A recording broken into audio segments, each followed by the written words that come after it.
Welcome to Category Visionaries, the show dedicated to exploring exciting visions for the future from the founders who are on the front lines building it. In each episode, we'll speak with a visionary founder who's building a new category or reimagining an existing one. We'll learn about the problem they solve, how their technology works, and unpack their vision for the future. I'm your host, Brett Stapper, CEO of Frontlines Media. Now let's dive right into today's episode.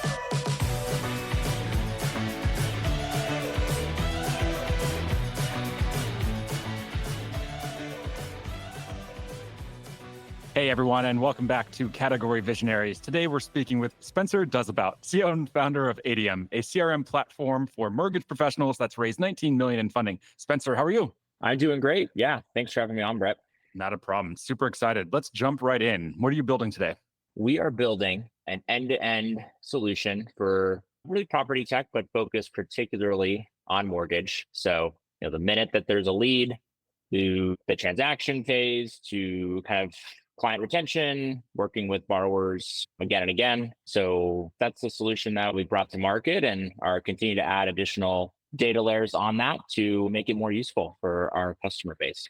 Now, take us back to the founding of the company in 2019. How did you uncover this problem? Were you in the mortgage space, or were you just looking for opportunities and problems to solve and uncovered this problem? I had done a startup before. Well, I had done a number of things, and we'll kind of skip over all of the failures where I ran into brick walls and did one that actually worked, which was doing predictive data in the real estate space. So we were predicting when people would be more likely to sell their homes and then selling those leads to realtors. And so got a good glimpse of what goes into a real estate transaction, the tech that's involved or lack thereof in this particular case. And just really was able to see that the mortgage lenders are 99.9% of cases, really the quarterback of a transaction, and no one's really on the same page. And so you sort of saw that and the lack of technology that was being used and understood that there was an opportunity to kind of bring something into that market to help kind of streamline that process. And of course, we've iterated many times, but initially that was just sort of my glimpses. There's not a lot of great technology here and people are not on the same page as to what's going on. So let's try to find a way to help address that. Why do you think this market is so underserved?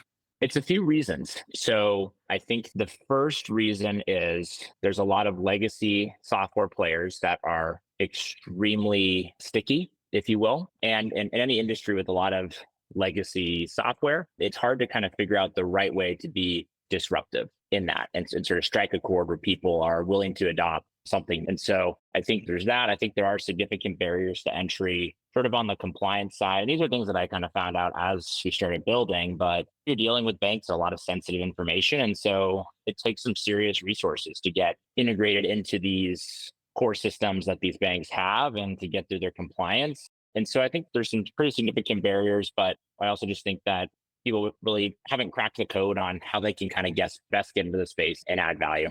When we look at the competitive landscape, who are those competitors? Is it more general purpose tools like Salesforce, or are there industry specific tools? Are those like the legacy players you're talking about that are serving the industry and they're just old? Yeah, so there's different categories in this particular vertical. I think the interesting dynamic about mortgage, but also this is true for sort of real estate, title insurance, which we dabble in as well, is you have a distributed sales team that has a lot of leverage. So if you think about a loan officer or a realtor, they're generating their own book of business in essence. And that might be from referral sources, that might be they have their own lead gen funnels. But really, like when you think about a mortgage loan officer at a bank, the bank isn't providing them with leads typically. They're going out and sourcing that. And so they have a lot of leverage in the sense where if they say, hey, look, I really like this tech platform, I want to bring it in and use it. The bank says no, they'll just say, all right, fine, well, I'll just go down the street to another bank, because it turns out there's a lot of banks that can do mortgages and underwrite it. And so, I think so it's very fragmented in that sense where you have sort of the needs of the enterprise, which might be a marketing director, might be a head of production, which is the mortgage equivalent head of sales. You have your compliance, your technology,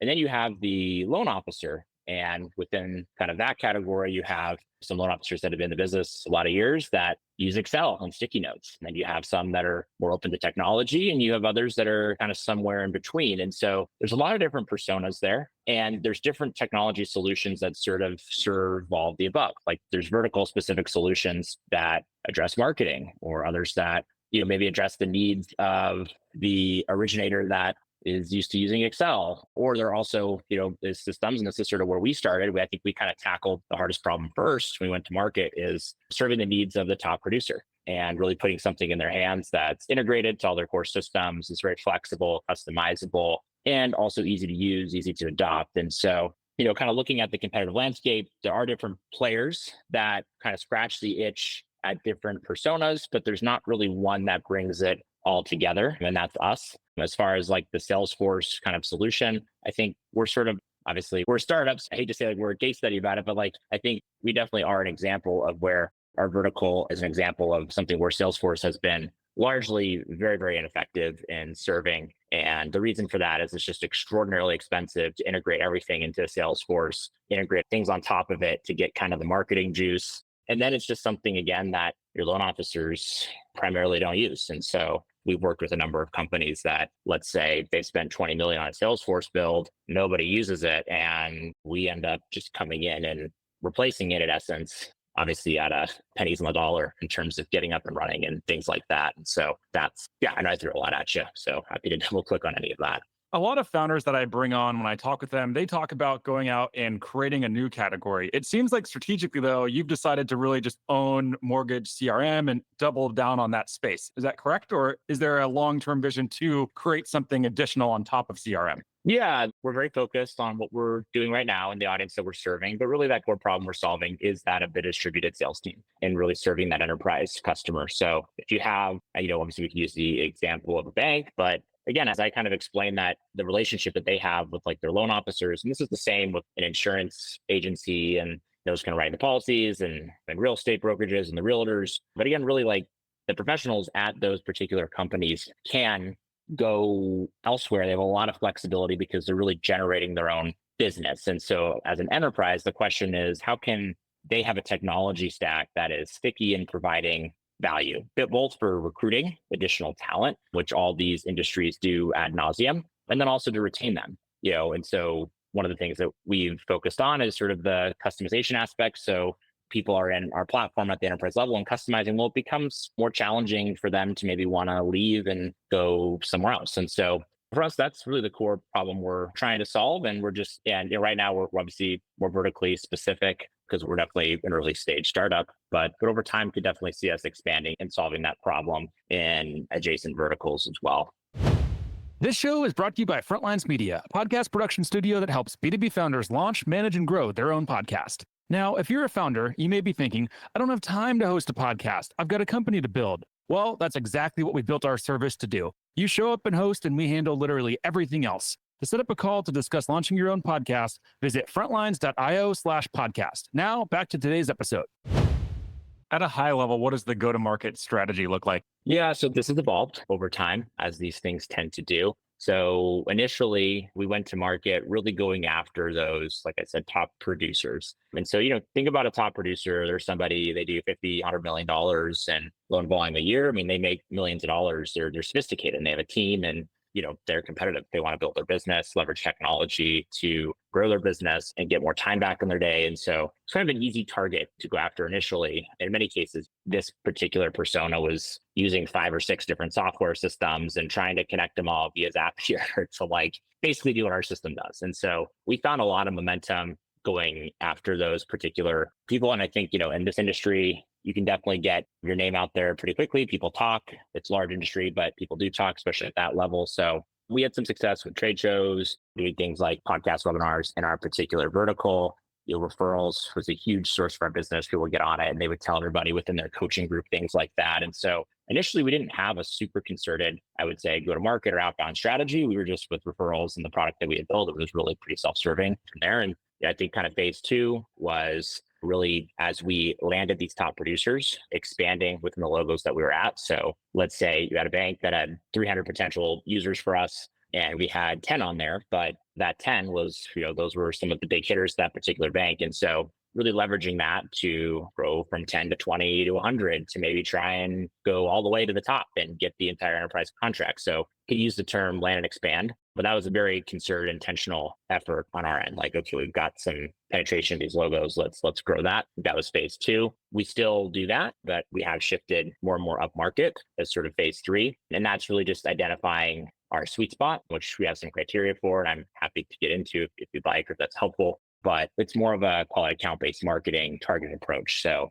going after some of the personas that I mentioned, sending very relevant content, ad copy. We have a newer SDR motion with sort of mixed results. So far since it's news, we're a little early to tell, but we have a motion on the account-based marketing side that's heavy and has generated quite a bit of pipeline. So that's the high level. But again, like if there's anything specific there, I want to dive into, or I'm happy to. Yeah, let's go deeper into the personas or really the process of identifying, determining what personas those would be, and then deciding those were the personas to double down on. Can you take us back and talk through that journey?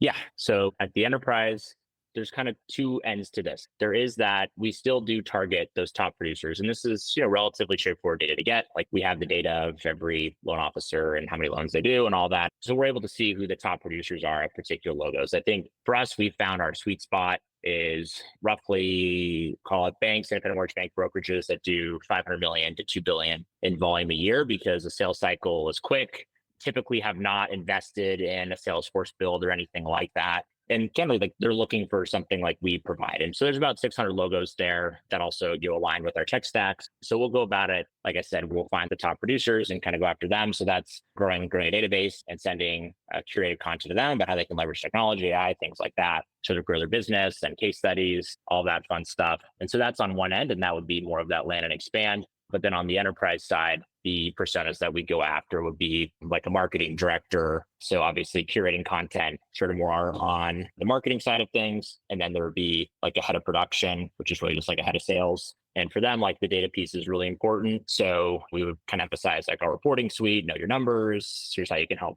your people do more loans, things like that. And then we also do have compliance is big in our world too. There's sort of ever changing regulations. And so for us, like curating content on the sort of compliance technical side as well to like a chief information officer, chief technical officer at those logos too can be quite effective. And so those are the personas we're going after. It takes some work to kind of curate really good content. The way that we think about it is we need to create content that it becomes like their job to read. Like if you're a CIO at a bank, we should be providing you with great content that it's like, this is my job. I got to read this, just like maybe a stockbroker would need to read the Yahoo Finance or the Wall Street Journal, whatever it is. And so that's how we approach that. And then as people engage, we tend to kind of score the logos and be able to be a little bit more aggressive with outbound after a number of touch points. And once those personas reach a certain level of engagement. Did you know those were the personas you were going to target on day one? Or what was the process to identify those personas? And were there any personas that you thought this is going to be a hit and then it turned out it wasn't going to be a core focus?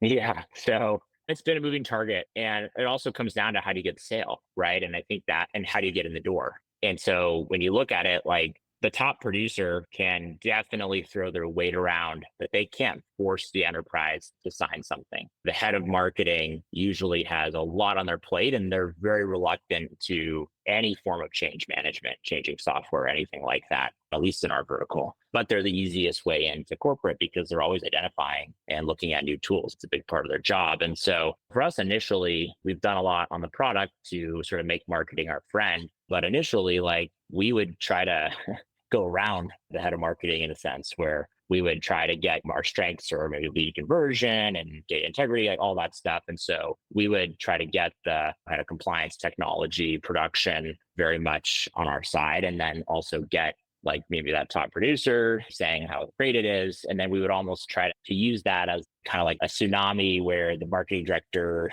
couldn't torpedo a deal or slow it down or throw a wrench in it sort of initially. And then I think there was some success to that, but it also, it just made us realize that from a go-to-market side, like we have to be able to find a way and to make the marketing director our friend. And if we can do that, they're also kind of the easiest way in. So it's been iterative for sure. And the dynamics are always very interesting in enterprise sales in general, but it's always fascinating to see who can squash deals and who sort of the main voices are. It can definitely change from logo to logo, but typically it's fairly consistent. And so we've learned who can be our advocates, and we've learned that we need to getting the buy-in from marketing, getting the buy-in from compliance early is key. Because there is that chance that even if you build a lot of momentum and you go to them last, they can, in some cases, kind of kill the deals. And so those are things you just have to learn the hard way and iterate from there.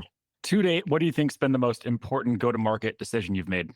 So we're more vertically focused, which means that if you provide a good experience and a good product, people talk, and there's a lot of organic growth opportunities. And so, look, I think that obviously enterprise SaaS is the creme de la creme or whatever you want to call it, but it's a tough market to figure out. And it's enterprise grade software is a very different type of software than maybe a team-based software. And so I do think for us, starting with serving those top producers kind of at that team level, moving up market was the right choice, even though, yeah, I mean, so I think in our case, that was the right choice and really focusing on just providing a fantastic experience, really solving their problems, listening to them, and then leveraging just a massive amount of referrals has led to a super efficient go-to-market engine. And so in a sense, like it really helped us because a lot of people look at those top producers that make millions of dollars a year and say, I want to be that person. And they're saying you should use ADM. And so that led to a lot of organic growth early on. So I think that worked for us.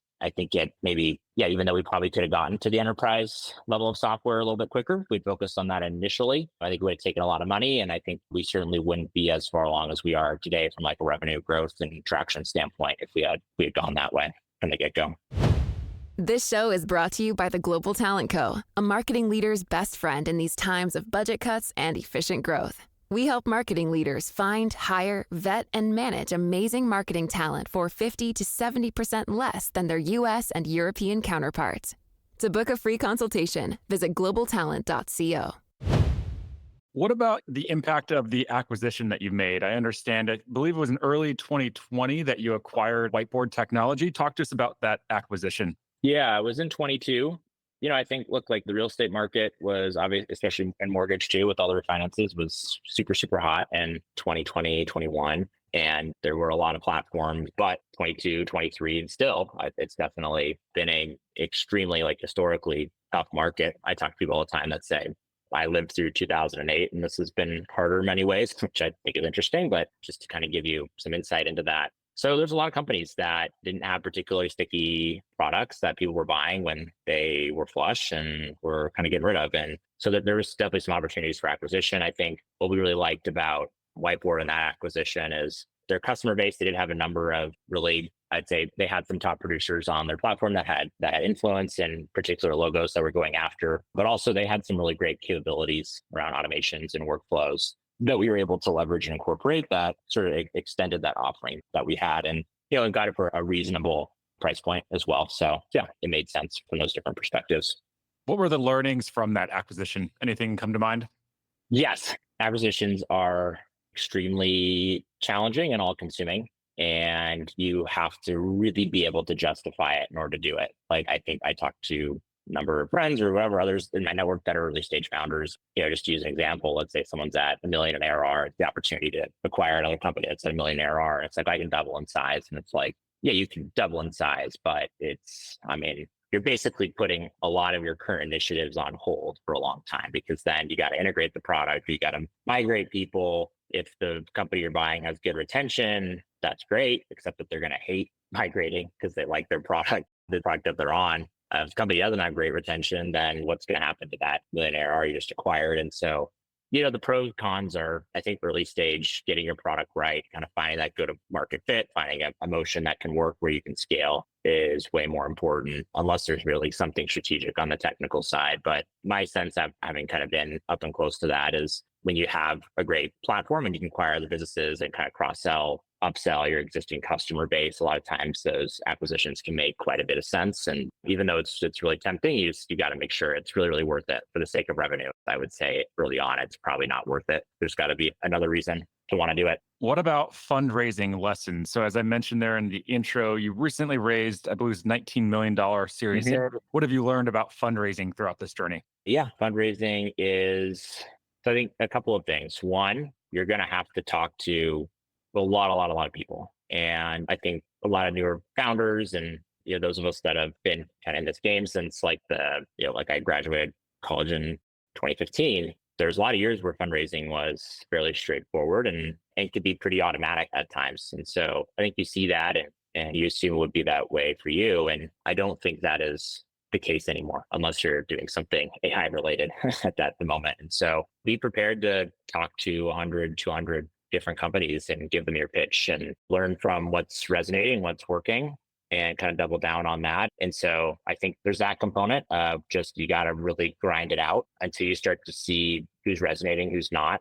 I think as a part of that, like every VC out there wants to be founder friendly. So they're all going to say they love your pitch. They're all going to say that they're interested and will get back to you. But I think you really asking those hard questions of like, well, have you funded a company that's doing something similar to mine? Or where are we on stage? Or how many investments are you looking to make this year? Oh, you're looking to make 4 and you already made 4. Okay. Well, like those types of things, you have to get to those no's really quickly. And VCs aren't kind of volunteer that information. They're just going to all of a sudden, like everything was great. And then you just kind of, you don't really hear from them again. And so get to the no's. And then I think third is we've been fortunate. Like I really love the partners that we work with. Alignment is key. So again, it can be tempting to just grab whatever money people will throw at you, but really think through who you're raising money from and what that means. So I held out for a while until we got into kind of growth equity territory, meaning that they underwrote us to basically a 3x return. So, like we don't have to become a unicorn to sell and exit, right? And of course, everyone wants to become a unicorn. I'd love to be one, but I made a very conscious choice there, which is like, I don't want to get in a fund where I have to, it's unicorn bust, basically. Like I want us to be aligned that if we sell for $200 million, like everyone's happy. And so again, like really just narrowing down who those potential partners are, being really honest about that with them and yourself. And again, just combining those 3 threads, it takes time. So raising money, it's a relationship game, and VCs love to see progress. They'd love to see you say, hey, we're going to hit this number this year or over these next 3 months. And they might be reluctant or not super interested or on the fence today, but they see you hit that, they will write checks because you've sort of demonstrated that progress. And so building those relationships with people you identify could be a good fit, and giving yourself the time to do all that is super critical. So I would say at least 6 months. But really, if you can carve out a year to do this and start to build those relationships and show progress, you're in a great spot. But it doesn't, maybe for some, but for me, it wasn't just like we've got these metrics and you throw it around, you get term sheets. Like we had really good metrics and really good traction. And it still took us a long time to kind of get some traction with investors and get our deal done. Outside of fundraising, if you were speaking with some founders right now, they're trying to build mortgage technology, what's the number one piece of advice that you'd have to give them? Understand what your superpower is. Everyone has different superpowers. For me, I am passionate about the product and building a product that having great product velocity and building something that is truly solving our customers' problems. So for me to delegate that away would just be suicidal. And I've learned that from experience. Other founders are fantastic at sales. Like, don't hire a head of sales. You be the head of sales. No one's going to do it better than you. And so understand that's your power, really lean into it. Do not delegate that maybe ever, but certainly, you should be 10 plus in ARR with a repeatable go-to-market motion before you do that. That's sort of what I've seen and what I've heard from a lot of mentors and other founders that have gotten there. And so I think that's number one. I think number two is culture really matters. Like, the founders listen to your podcast know, like you are rowing upstream. It is really, really hard. It is extremely challenging, and you need to build a culture of like-minded people that buy into the way that you do things. And the reality is there's a lot of different cultures and a lot of different ways that you can build a company. Just because some people use OKRs, that might work for you, but it might not work for you. And I think it's really easy, and I certainly fell into this trap early on when you start to get traction, growing quickly and things are chaotic and crazy. You start to say, well, we got to really create a lot of structure around this, start to do things differently. And there's an element of that, but it has to kind of stay true to like who you are and what you want your company ethos to look like. And you can save a lot of time and energy. Like if you, by avoiding hiring people that might be fantastic at their jobs, or just culturally don't align with what you're trying to build or have a different view on how companies should be built or organized. And so, yeah, culture really does matter. And it's not your job to confine or to a different culture, especially at this early stage. It's the people that you bring on need to be aligned to the culture that you want, or kind of gravitate to how you're doing things. And so those are two lessons I would say I learned the hard way early on. And final question for you here before we wrap up. Let's zoom out into the future. So 3 to 5 years from today, what's the company look like? Yeah, I think there's different paths. So I think for us, like, again, we tried to align ourselves with an investor that really underwrote us to that 3X. And so we have that as an option, which is great. Like, let's say we continue to have capital efficient growth and mortgage. We can't really break into insurance or title or these other verticals. Like, we have a great path to a successful exit or just to build a company that's profitable and doing really well. And so, I think that's on one end. And on the other end is the product really resonates and the go-to-market motion, we're crushing it. And then you start maybe thinking like a Series B and really trying to kind of get to that next milestone. And the way I look at it is like, I'm kind of looking at the data to see how we're doing. And obviously bigger is better. Again, as people listen to your podcast, I'm sure know, like to build a product that people were willing to pay for, and it's hard to do. And so when you kind of crack that code a little bit, it's fun and you want to push it as hard as you can because you don't get those opportunities very often. But for me, I'm very data driven. So this year we launched our data warehouse, data visualization product, and that's begun to get some traction, things like that. But we're going to continue to iterate on the product side, and we're going to continue to make sure our customers are happy. And the go-to-market is they're going to scale accordingly. And we'll continue to get more traction on the verticals, or maybe it won't be quite as explosive growth as we were hoping for, and we have to kind of land the plane for a small exit. So I like the optionality. I think it's something that I don't feel like I'm up late at night thinking that we got to get to $1 billion or bust, which is really nice. But for me, it's also taking it one day at a time and understanding that if our customers are happy and the product's sticky and they're staying and they're buying more of what we're bringing to market, then good things are bound to happen. So that's where most of my focus lies. Love the approach and love the optionality there. We are up on time, so we'll have to wrap here. Before we do, if there's any founders that are listening in that want to follow along with your journey, where should they go? Yeah, just find me on LinkedIn and connect with me and send me a message. And mention that you're listening to the pod and happy to chat. I do post on LinkedIn from time to time as well. So you kind of see how Aidium continues to progress and the lessons that I continue to learn along the way. Amazing. Spencer, thanks so much. Really appreciate it. Yeah, thanks for having me, Brett. It was great. This episode of Category Visionaries is brought to you by Frontlines Media, Silicon Valley's leading podcast production studio. If you're a B2B founder looking for help launching and growing your own podcast, visit frontlines.io/podcast. And for the latest episode, search for Category Visionaries on your podcast platform of choice. Thanks for listening, and we'll catch you on the next episode.